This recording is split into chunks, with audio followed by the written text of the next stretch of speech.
അതിന് റെഡിയാണല്ലോ. ലോകത്ത് ഒരു ബ്യൂട്ടി പാർലർ പോലും ഇല്ലാത്ത ഭൂഖണ്ഡമുണ്ട്. തെറ്റ്. ആനയുടെ ഗർഭകാലം 10 മാസമാണ്. തെറ്റ്. മോഹൻലാൽ അഭിനയിച്ച ആദ്യ ചലച്ചിത്രം നെറ്റിപ്പട്ടമാണ്. തെറ്റ്. ഹിറ്റ്ലർ ജനിച്ചത് ജർമ്മനിയിലാണ്. ശരി. പാതാളം എറണാകുളം ജില്ലയിലാണ്. തെറ്റ്. ആതിര പറഞ്ഞ ശരി തെറ്റുകളിൽ തെറ്റും ശരികളും എത്രയുണ്ട് എന്ന് പുരുഷു ഇപ്പൊ പറഞ്ഞു തരും.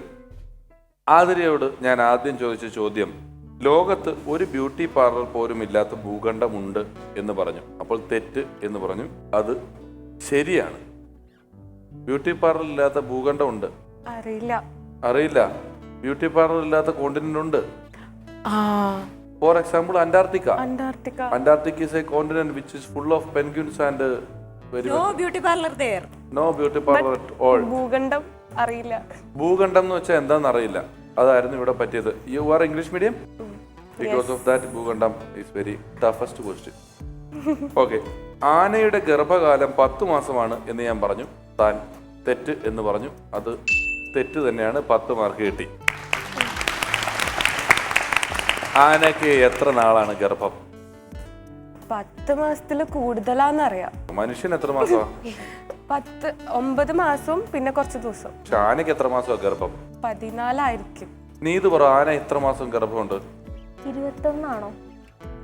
21 ആണോന്നോ ഗർഭോ? ഞാൻ എന്നെ കൊമ്പരാനയോ? ഹീര പറയൂ, ആനക്ക് എത്ര മാസമാണ് ഗർഭം? 4 ആണ്. വലിയ ആനയെ പറ്റിയാണ് നമ്മൾ പറയുന്നത്. ഒരു ആനയെ പറ്റിയാണ്.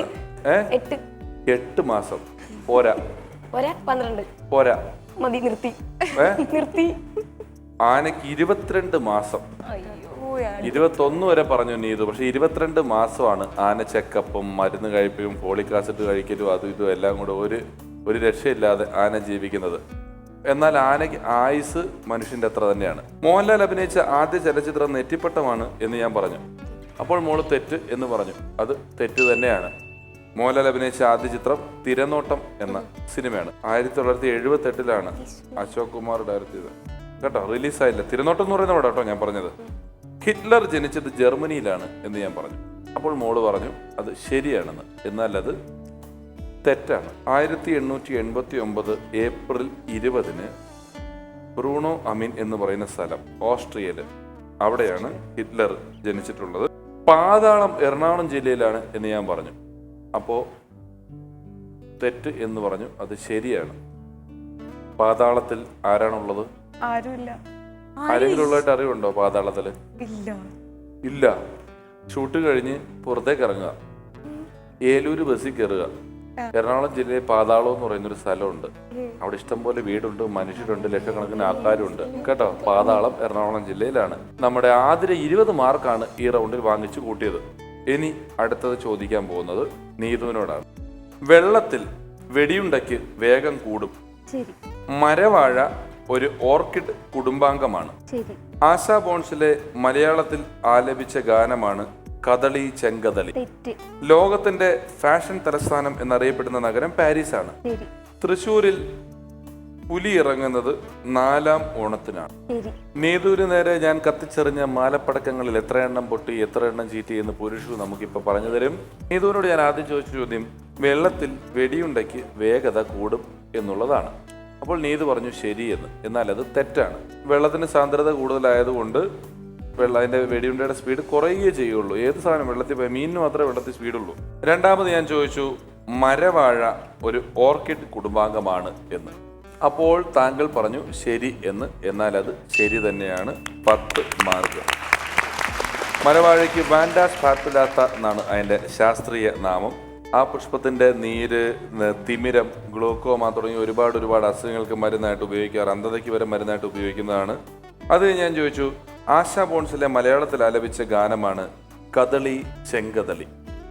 അത് താങ്കൾ തെറ്റ് എന്ന് പറഞ്ഞു. തെറ്റ് തന്നെയാണ്. 10 മാർക്ക് കിട്ടി.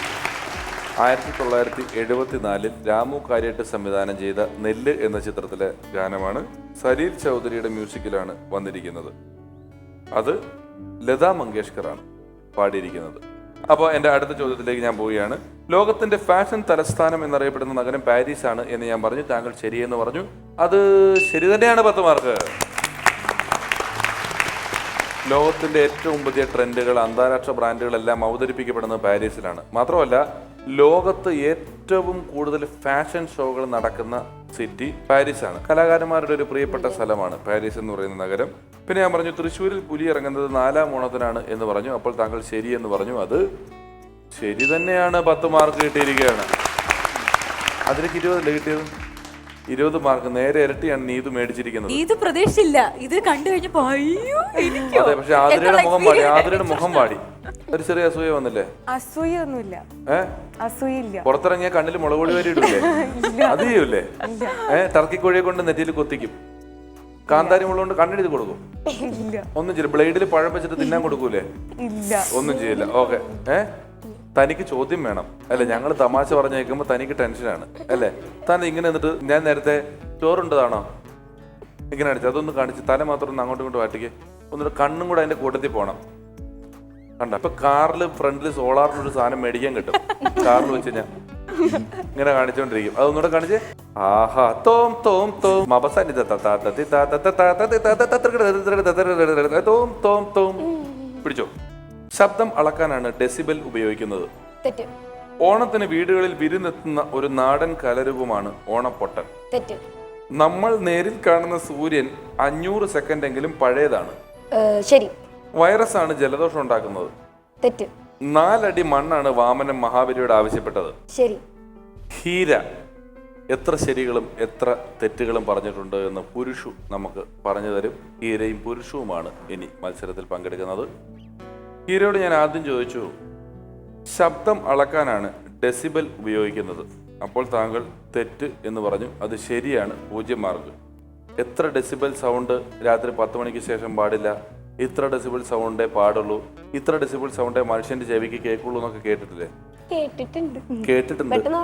പെട്ടെന്ന് ഓർമ്മ ഒന്നുമില്ല. കാരണം നമ്മുടെ മനുഷ്യന് ചെവിക്ക് കേൾക്കാവുന്ന ഒരു ഡെസിബലുണ്ട്, കേൾക്കാൻ പറ്റാത്തൊരു ഡെസിബലുണ്ട്. കാരണം ഇപ്പൊ ഭൂമി ഇങ്ങനെ കറങ്ങുന്നു നമ്മൾ പറയുന്നില്ലേ? ഈ ഭൂമി കറങ്ങുന്നതിന്റെ സൗണ്ട് നമ്മൾ കേൾക്കാത്തത് അത് നമ്മുടെ ചെവിക്ക് പിടിക്കാവുന്ന ഡെസിബലിൽ പെട്ട ശബ്ദമല്ല. പക്ഷെ പട്ടി കിടന്നുറങ്ങുമ്പോൾ നിങ്ങൾ പതുക്കെ വരാൻ നോക്കിയാലും പട്ടി എണീക്കുന്നത് പട്ടിക്ക് ചെറിയ സൗണ്ട് വരെ പിടിക്കാനുള്ള ഡെസിബൽ ശേഷി ഉണ്ട്. അങ്ങനെ വ്യത്യസ്തമായ ഡെസിബലിലാണ് നമ്മൾ സൗണ്ട് അളക്കുന്നത്. ഓണത്തിന് വീടുകളിൽ വിരുന്നെത്തുന്ന ഒരു നാടൻ കലാരൂപമാണ് ഓണപ്പൊട്ടൻ എന്ന് ഞാൻ പറഞ്ഞു. തെറ്റെന്ന് പറഞ്ഞു. അത് ശരിയാണ്. കണ്ണൂർ ഭാഗത്തൊക്കെ കുട്ടികൾ വേഷം കെട്ടുന്ന, മലബാർ ഭാഗത്തൊക്കെ വേഷം കെട്ടുന്ന വരുന്നൊരു പ്രാചീന ഓണാഘോഷത്തിന്റെ ഭാഗമായിട്ട് നടക്കുന്ന, അനുഗ്രഹം ചൊരിയാൻ വേണ്ടി വരുന്ന ഒരു ക്യാരക്ടറാണ് ഓണപ്പൊട്ടൻ എന്ന് പറഞ്ഞത്. അത് ഞാൻ ചോദിച്ചു, നമ്മൾ നേരിൽ കാണുന്ന സൂര്യൻ 500 സെക്കൻഡെങ്കിലും പഴയതാണ് എന്ന് പറഞ്ഞു. നമ്മൾ നോക്കുന്നത് 500 സെക്കൻഡെങ്കിലും പഴയതാണെന്ന് പറഞ്ഞു. അപ്പോൾ ശരി എന്ന് പറഞ്ഞു. അത് ശരി തന്നെയാണ്. നമ്മൾ കാണുന്ന എല്ലാ സാധനം നമുക്കൊന്നും പുറത്തുനിന്നില്ല, എല്ലാം നമ്മുടെ അകത്തേതാണ്. ഇപ്പം നമ്മൾ കണ്ടു, തൻ്റെ മേത്തടിച്ച് ലൈറ്റ് തിരിച്ച് എൻ്റെ മുഖത്ത് വന്നടിച്ച് എൻ്റെ റെറ്റിനയിൽ അടിക്കുമ്പോഴാണ് ഞാൻ തന്നെ കാണുന്നത്. സൂര്യനിൽ നിന്നും ഒരു പ്രകാശരശ്മി ഭൂമിയിലെത്താൻ 8 മിനിറ്റ് 20 സെക്കൻഡും വേണം. പ്രകാശമാണ് അതിൻ്റെ സ്പീഡാണ്. നമ്മൾ ഏറ്റവും പ്രകാശവർഷം എന്ന് പറയുന്നതാണ് ഏറ്റവും വലിയ സ്പീഡ്.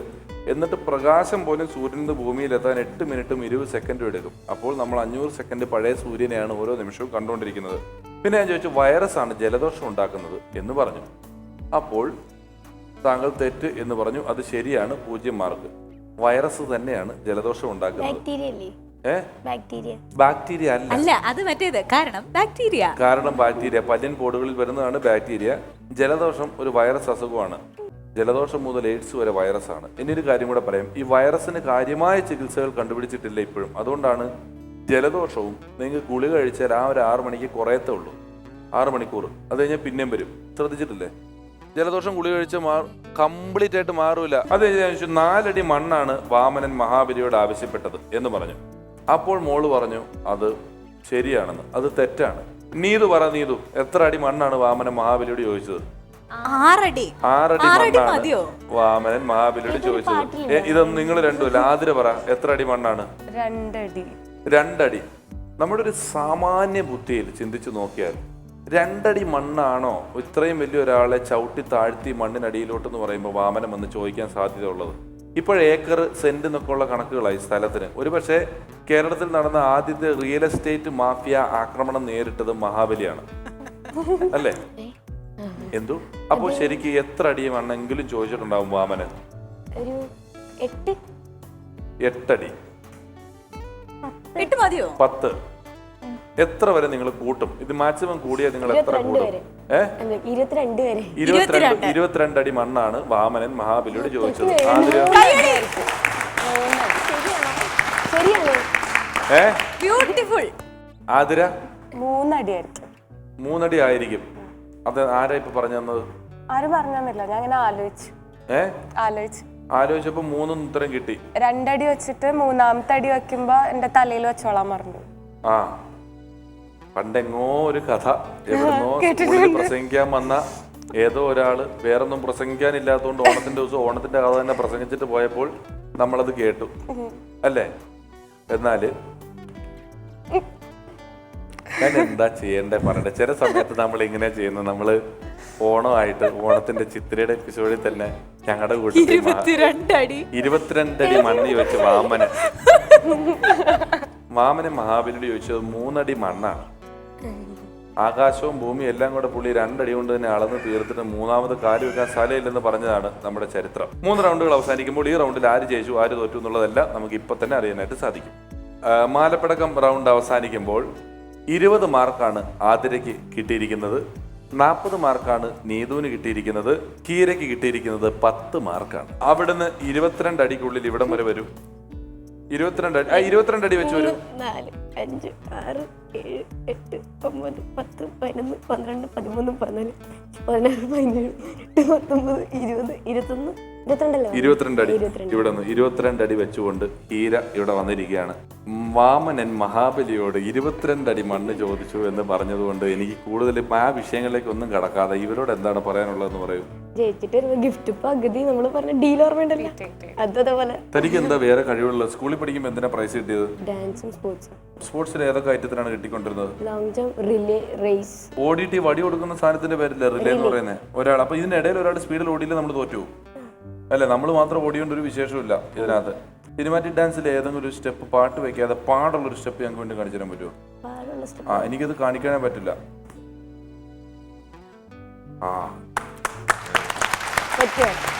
ഇതെനിക്ക് പറ്റുമല്ലോ. ഞങ്ങളുടെ അടുത്ത് ചെറുപ്പത്തിലെ പോലെ ഒന്നൊരു വേലപ്പൻ ചേട്ടൻ്റെ പുള്ളി ഇങ്ങനെ നല്ല നല്ല സംഭവമായിരുന്നു. ഈ കുട്ടിക്കുള്ള സമ്മാനങ്ങൾ കൊണ്ടുവരുമോ നന്ദിനി?